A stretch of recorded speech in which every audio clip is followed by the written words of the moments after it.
What's up, everybody? It's JM Cam, Productive Culture, and you're watching Untapped Hip Hop TV. See, I got one wish and 99 problems. I heard life's a bitch and death on a contest. I wanna talk to God, but I never get responses. So I find a way and write my way out this nonsense. My name is Hope. I'm from Pomona, and I've been rapping, making music for a long time. And now I'm kind of moving into the area of mentorship, giving back into my community, mentoring a lot of the kids, a lot of the teenagers who want to do music, and plugging them in with creative resources.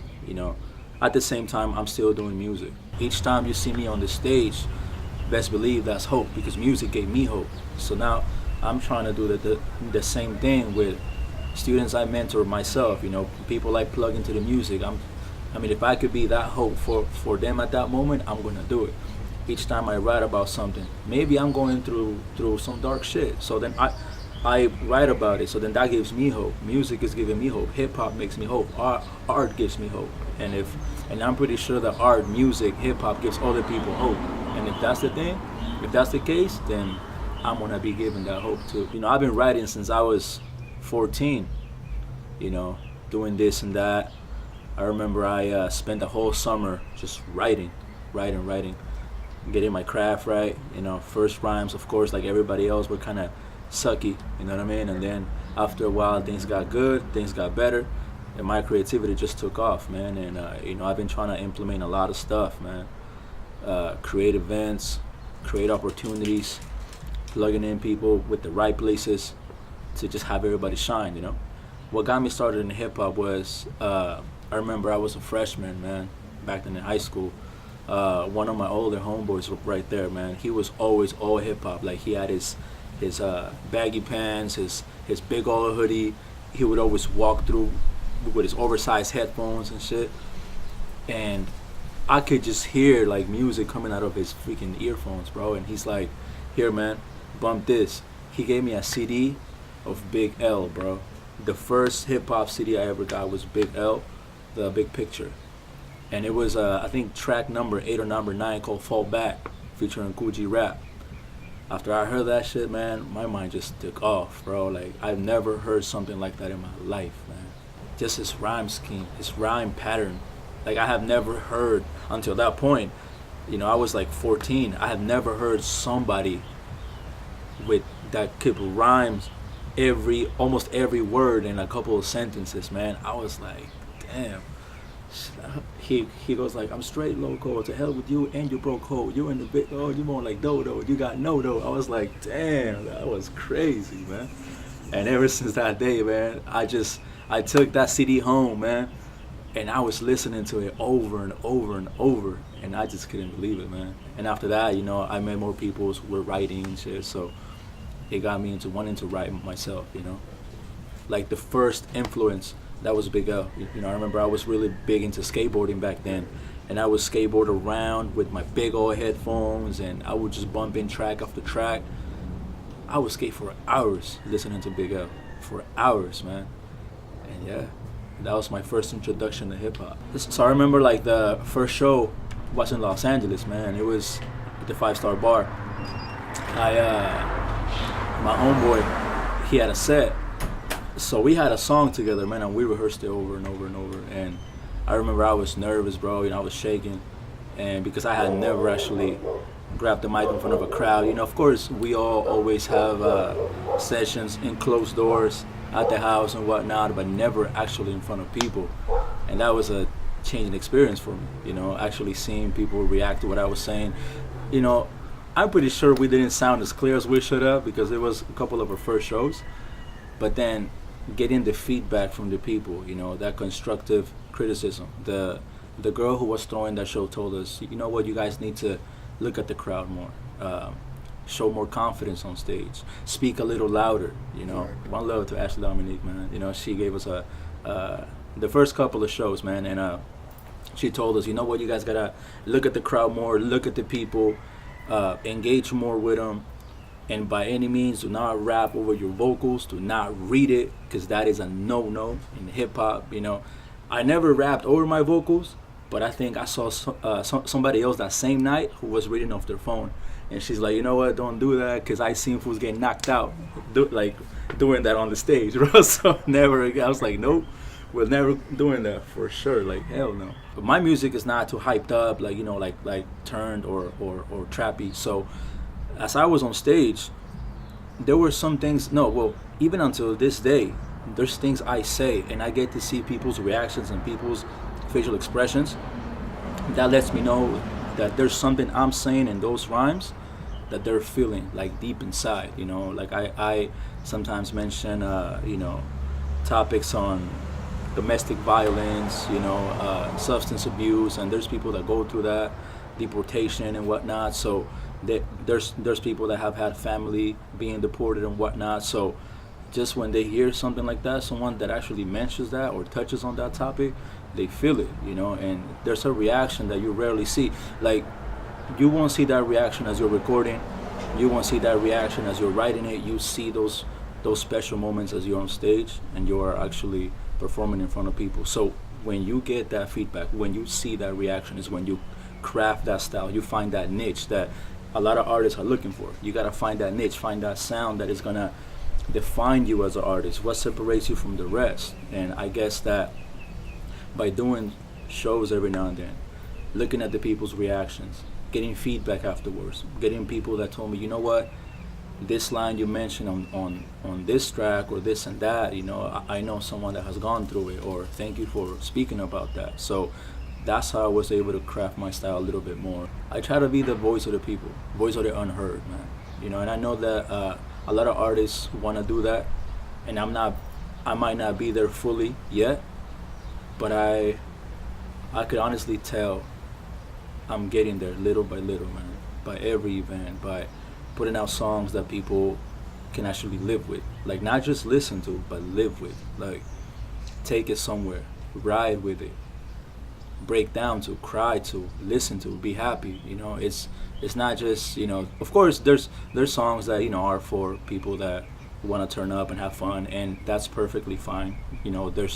There's times I'm riding around the car and I'm bumping something that, gets me turned up too, but I'd rather deviate a little from that and make music that people can live with, not just listen to, but maybe like if they're having a bad day, they could play a song and relate to stuff like that. Something timeless, I would say. There's a song I made called Jazz Lounge that I'm actually dropping in this new project I'm doing, where I talk about basically a guy that is, on his 9 to 5, writing songs. He wakes up with nightmares. He can't sleep. He knows he has a gift, but not too many people like to listen, or not too many people pay the attention they should. And it's only 2 verses, but in each verse it has such I described it so well. At that moment I was working a couple of retail jobs, like 2 jobs at a time, going to school, riding on the bus, and just I guess I used all that struggle and put it on the paper. The beat was really cool, really jazzy, and things just came together, man, like a perfect marriage. So that's a song I've made recently that kind of describes something I was going through. There's an immediate connection to my life back then. So yeah, it's crazy. Like, I try to think outside the music, so not just the basis on the core of everything is the music, the writing and the studio, because that's the foundation. But then this last song I made called Coming of Age, it's a story about two kids in the city who grow up fatherless, misguided, real story too. And so I've taken that concept and I made it, and I'm actually doing a short film / video on that topic. So I take it to film festivals. There's categories of best music video, best short film. I was able to get a couple of wins of this last video I made. So just getting those small wins keep that flame lit. Like, it shows you that there's a way to get recognition, not just from being on stage, not just from dropping an album, but you could actually get recognition, get people to feel you at a different platform, which is film festivals. If you make a dope video, or creating events, bringing people out, people that will trust your vision, writing books or something. So I got plans now to writing a short children's book. You know, there's this dude I met in Riverside. He also makes books and whatnot, children's books. So we could possibly push him into local bookstores and whatnot, and people could see your name on those books. And if they get a reaction when you read those books, man, and you're able to bring people together, that keeps the flame lit. Because it's not just the music, but you also deviate to different lanes to get recognition.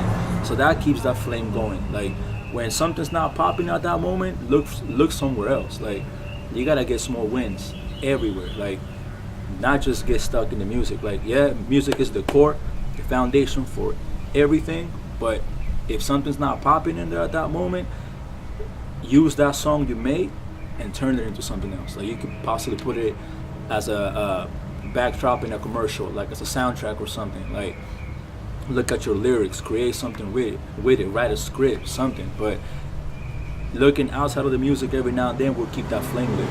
Like I guarantee it, because there's a lot of talent out there, you know. And sometimes the dopest MCs don't get to see the shine that they need because they just get too stuck in the same box, man. And I tell that to every young artist, man. Like find your niche, find something that you love to do, and just move in there, bro. Get that recognition you deserve. That should keep that flame lit, man. There's there's young people that want things so fast, so instant. I tell them, man, you gotta put the work. You gotta invest in yourself. A lot of us that are doing this, we're working jobs, going to school. Some of us work 2 jobs. We invest in our studio equipment. We make time when there's no time. So I tell them, man, if you really want this, show how bad you want it. You gotta invest in yourself. Nobody's gonna give you no handouts. A lot of us rarely get handouts. Some of us don't even get handouts, man. So in telling them that, and telling them the reality of what an independent artist goes through, that kind of weeds out who really wants to do this and who doesn't want to do it. I tell them, you know what, look, it takes time to do this. It takes time to invest in yourself. Like if you want to make your merch work, get your money, invest it. If you want to do video, pictures, you gotta work to get your camera, get your equipment. And there's people that really want things instantly, man, and that's not how it works. Like nobody gets things instantly. If you do, you probably won't get to appreciate the come up you have.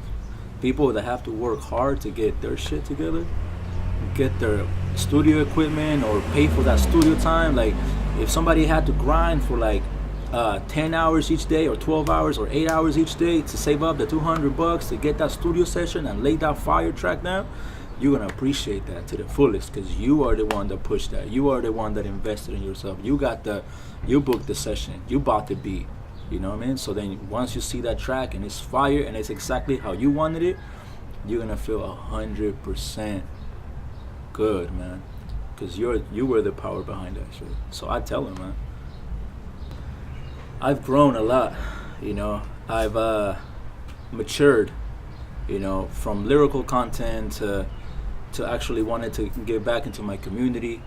You know, as I grow as a person, you know, as I grow as a man, my artistic side grows with me as well, because there's grown men that have the creative mind of a teenager still, and those things don't add up. Like you gotta be mentally there with your lyrics as a person, because if you're grown and you talk about this and that these young kids are talking about, that's not gonna add up, you know. And then you're gonna be looking mad weird. They're gonna be like, that shit don't match, bro. Like, so my lyrical content now talks about, you know, speaking about stuff that I've known, to try to help people out, to tell our stories from the city, you know, the people that can't be heard, you know, the people who are locked up, you know.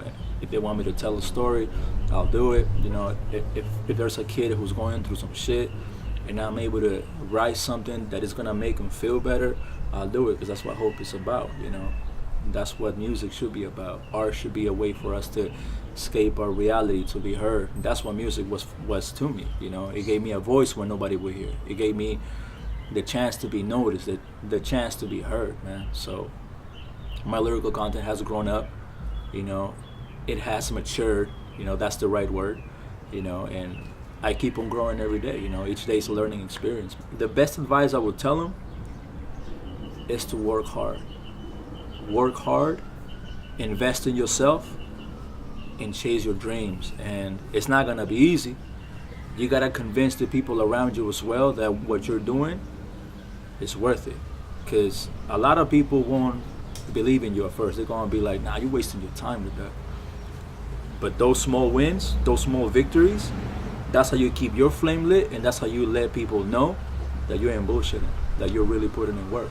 Small wins keep your flame lit, and small wins also make people realize that you ain't fucking around, that you mean business. So yeah, send me a DM. You know, I'm always on it. You know, on the Instagram at hopeismusic, all together, no caps, all hopeismusic, or check on the website hopeismusicbrand.com, and you could send me a message at any moment. I'm always open. You know, if anybody got a question, if they want to speak to me, if they're going through something and they just need some guidance, just let me know. You know, I'm always available. Check it out, man. This track right here is called Prayer. Triple OGs on parole back to serving, fighting for territories with young boys determined to make a killing in order to make a living over reputations, drug trades, and home invasions.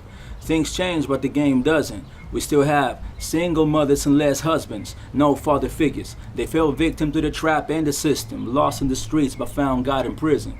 Now who's left to raise the kids now?